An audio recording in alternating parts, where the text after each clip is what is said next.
see if we're loaded. I think we're almost, nope, we're not loaded. Nope, not even close. I thought we'd be loaded already, man. What's going on, everybody? Robert back with another trucking video. And like always, we are always trucking out here in the oil field of West Texas, baby. Guys, it has been a gorgeous day out here. The sun has been shining. It's been a great day to be trucking out here in the oil field. But you know what? That's not the only thing I'm excited about. I'm also excited about going home today, because today is my last day out here. And no, this is not my last day in the oil field. I'm going to go home, recuperate, come back out here on Tuesday ready and willing to work and make some more money. So for tonight, the plan is I'm going to be pulling this load off this gas well here. And when we get done pulling this load, we are going to go pull 2 more loads, and I'm going to call it a night. So plan is I'm hopefully want to get back to the yard by midnight tonight, pack up all my stuff and get on to the house. That's the thing about trucking, is you can stay out here all you want and make as much money as you want, but the thing is that you got to go home at some point in time, right? Oh, and if you guys are new to the channel and you like trucks, go ahead and hit that subscribe button down at the bottom of the screen. It doesn't cost you a thing. It helps me grow the channel and reach more people with my content. So if you guys like it, go ahead and hit the subscribe button. Also, don't forget to hit that like button for the YouTube algorithm.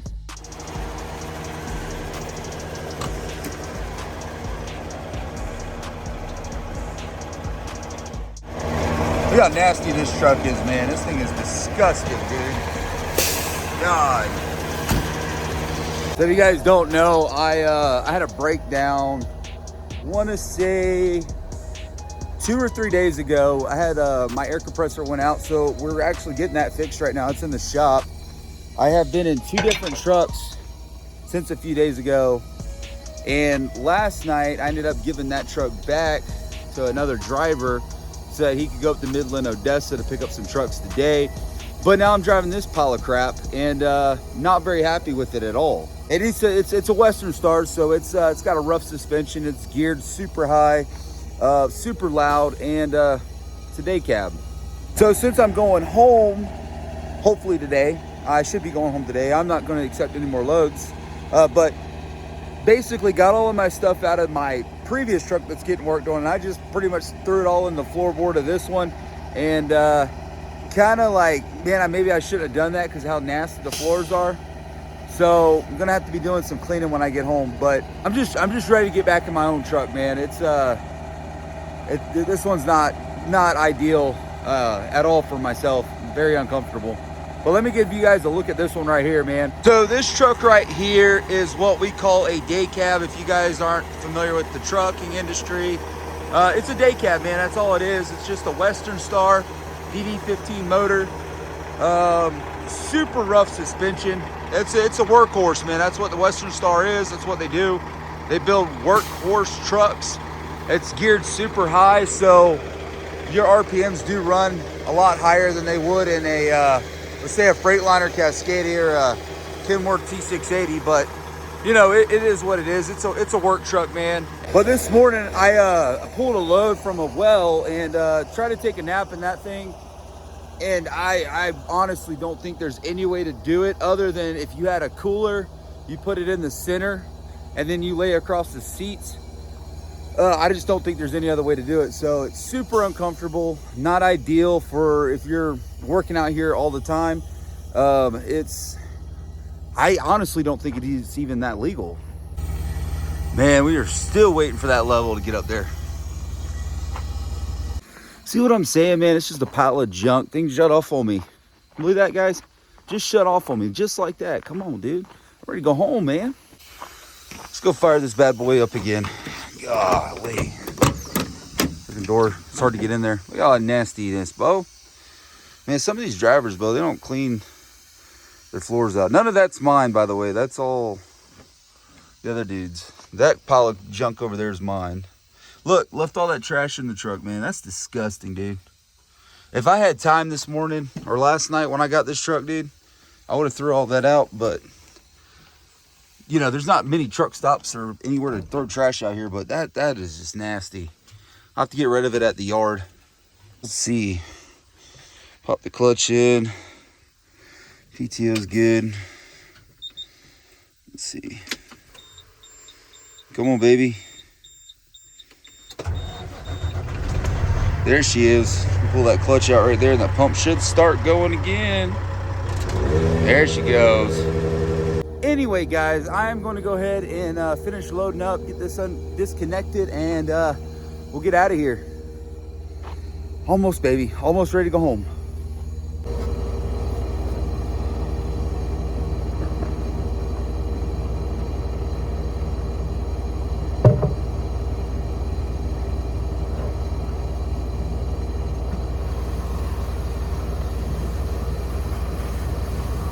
Whoa!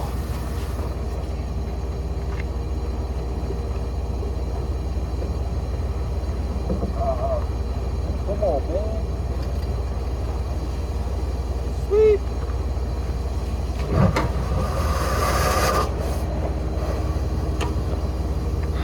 That valve leaks a little bit. We have to be careful with that one. Whoa. All right, guys. Go ahead and pop that one out. All right, let's get on with it. Home stretch, baby. Home stretch. We're almost home. Almost home.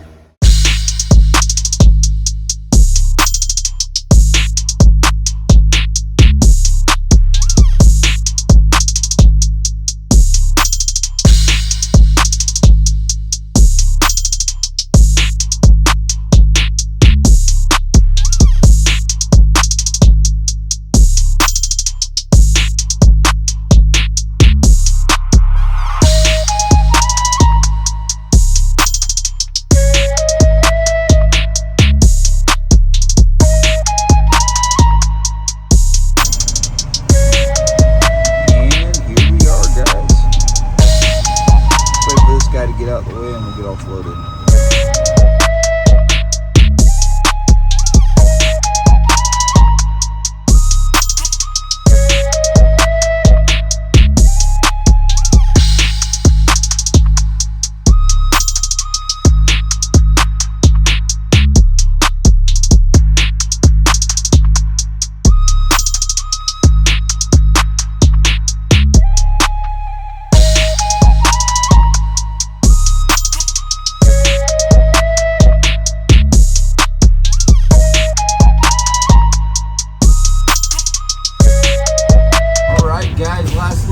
Let's go ahead and get this thing offloaded and offload, let's head back to the yard and go ahead and head home.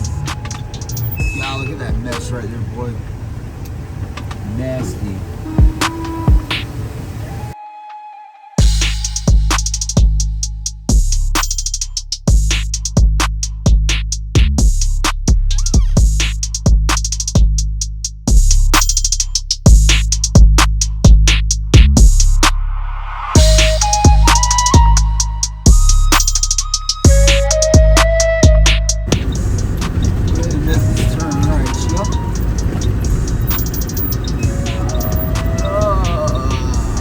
Steering's tight, bro. Something with that steering right there. A little hard to turn. Oh man, this is gonna be tight right here. Ah, man, that steering, bro. Ah.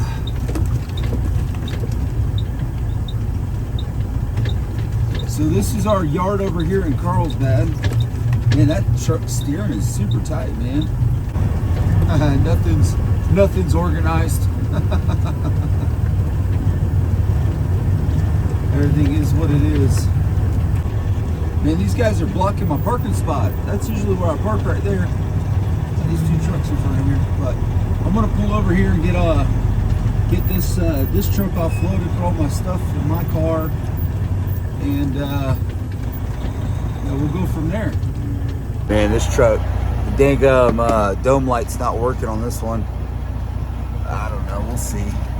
Anyway, let me grab my keys. I'll go ahead and start my car, get that thing warmed up, because it's a little cold out tonight. Let's start her up. Oh. She starts. Get all our stuff out the truck right here. So I don't know if you guys noticed when I was turning earlier, noticed on this truck right here, it was really hard to turn, so I was having to lean into the turn, like real hard. And most of the time, you have that issue out here in the oil field with all the bumps and the rattling going down the lease roads and stuff, all the dirt roads and everything. So one thing that causes that is what we call kingpins. So those are kingpins, not the kingpin that goes on your like on a trailer, but it's going to be actual kingpins, and I'll show you where they're at right here. So the kingpins will actually be right there behind the tire, and one way to check that is you're going to have to lift the truck all the way up off the ground on the front, right? Once you get the front axle off the ground, you're going to stick a pry bar in one of those holes right there, and you just move the pry bar up and down, and that tire should not move more than, I don't know, like 1/8 of an inch or something. So there should be very little movement. But I guarantee you, if you lift that truck up off the ground to get that axle off, and you put a bar in there and you move it up and down, I bet you that thing has a lot of play. And that affects your steering whenever you're trying to take a turn or something, and you'll notice it more so whenever you're loaded than if you're empty. So, but right now it's pretty bad, because I was noticing as I was empty also. So we'll have to write that up, get them to check it out. But yeah, this truck's a pile of junk, man. I mean, it's a nice truck. It's a Western Star, but it does have its issues.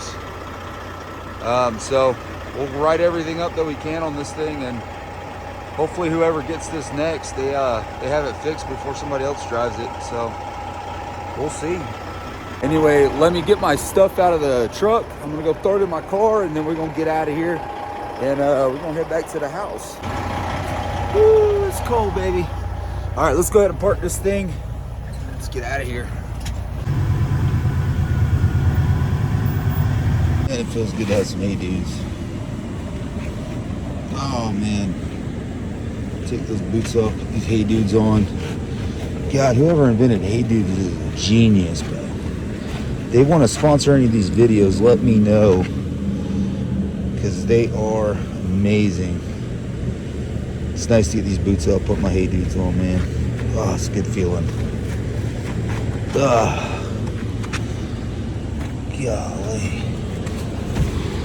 Anyway, let's go.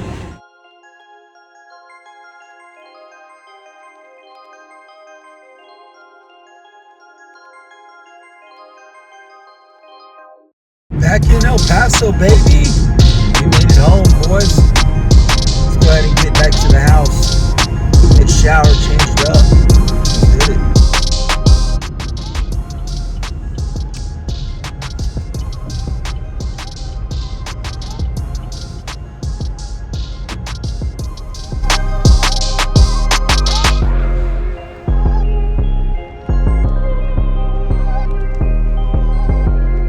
Take those down. What's up, Ruby? What's up, baby?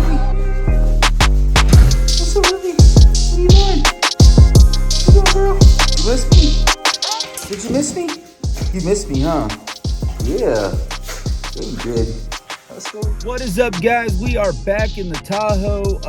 So just got a shower, a little quick nap, and now I got to go run some errands before the kids get out. The kids get out here in a little bit, so that's what we are going to be doing.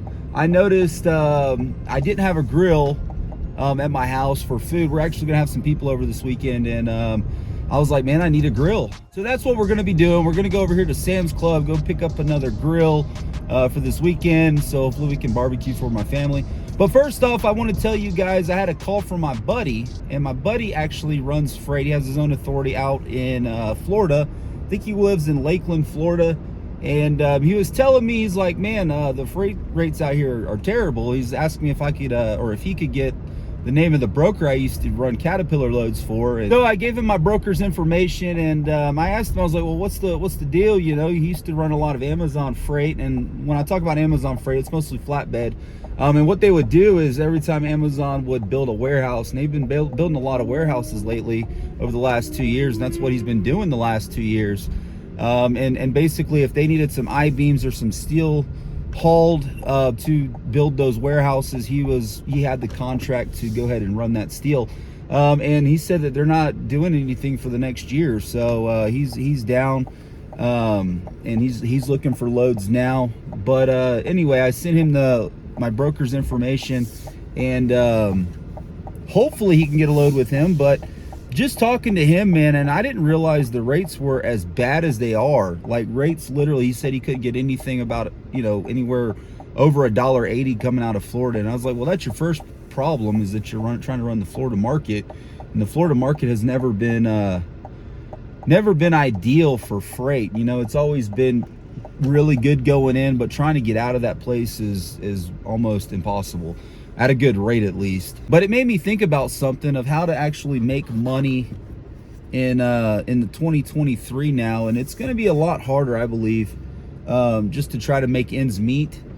And I mean, sometimes we might have to do some adjusting as truck drivers, even as owner operators. You guys are going to have to do a lot of pivoting with rates the way they are. Guys, I was an owner operator for a little bit, and I don't believe that it's always the broker's fault. I know you guys hate to hear me say that, but I really don't believe everything is on the broker. I believe a lot of it is, these big companies like P&G, Walmart, these people that haul a lot of freight. I believe they send out a big list to all the major carriers out there, because that's usually the ones that end up hauling all that, and then eventually, whatever doesn't get hauled trickles down to the spot market. And I believe they have it set for a rate, and if these companies can't haul it, then it hits the spot market. But I believe the major carriers kind of set the rates, and then we kind of end up trying to go through a middleman to get the freight. But I really don't believe it's all on the brokers. I believe a lot of it's got to do with like the major players in the game, and we just pick up the scraps.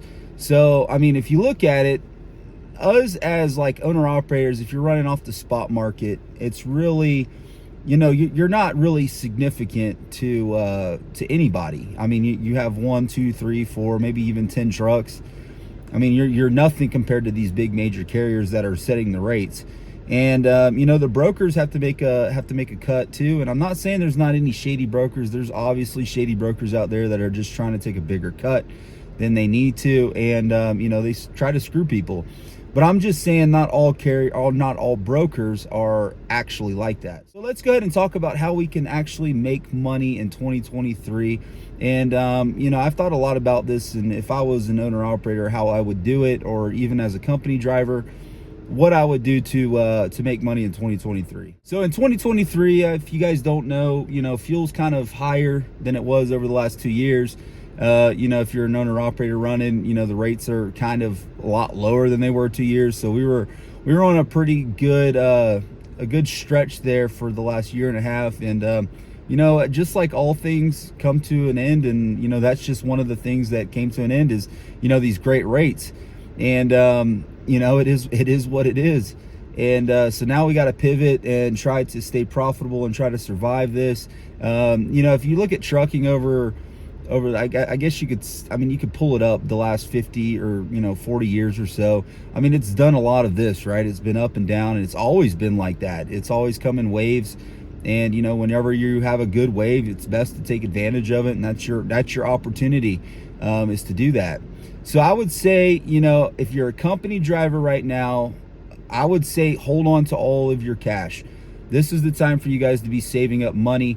If you guys want to buy a truck, or if that's been your goal, I definitely wouldn't be buying a truck right now, especially with how high truck prices are. It's kind of like real estate. I kind of think back as far as like real estate goes. When you buy real estate, you don't buy real estate at the top of the market or when it's expensive, because obviously you don't make any money that way. But you want to buy it when it goes back down to being low, when you can actually buy something at a good rate. So trucking industry, if you're looking at buying a truck and getting into being an owner operator, I would stay away from buying a truck right now. I would wait, ride this out, see where it goes. And whenever we get down at the bottom of the market, when things are just terrible, I think that's the time when you go and buy a truck. When the truck prices come back down to where they're not super high like they've been. I wouldn't buy it over I wouldn't spend over $100,000 for a used truck. And that's what I'm seeing now is like, if you look at the Dallas market, the El Paso market, Colorado, anywhere, man, like for a good used truck, you're going to end up paying over $100,000 for it.